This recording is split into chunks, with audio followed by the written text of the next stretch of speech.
Абхазская сторона не допускает альтернативы мирному, конструктивному разрешению всех существующих между нашими странами вопросов.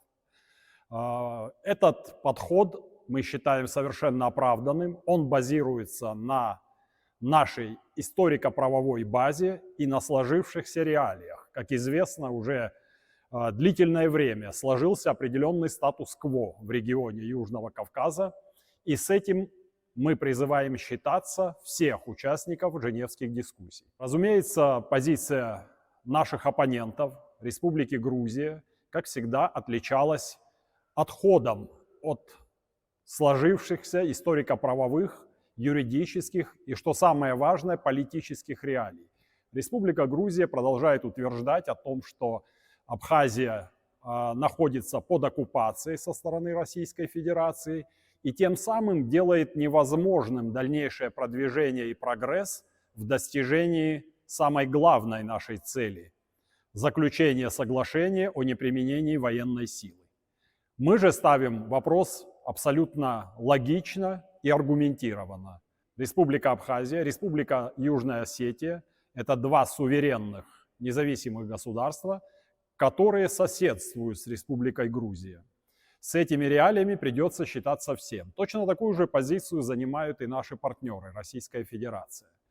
Помимо основного вопроса обсуждались еще и другие вопросы, которые представляют очень серьезный интерес для нас, для абхазской стороны.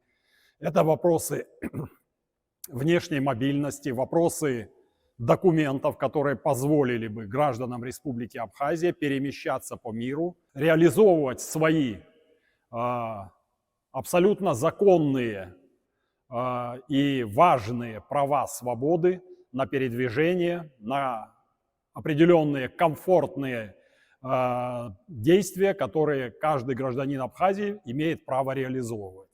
Но, к сожалению, позиция Грузии не отличается конструктивизмом, с упорством. Из раунда в раунд Республика Грузия пытается игнорировать сложившееся положение в регионе. Конечно, мы доносим до сведения сопредседателей нашу логику, и она базируется и на реалиях, и на тех правовых исторических документах, которыми мы обладаем.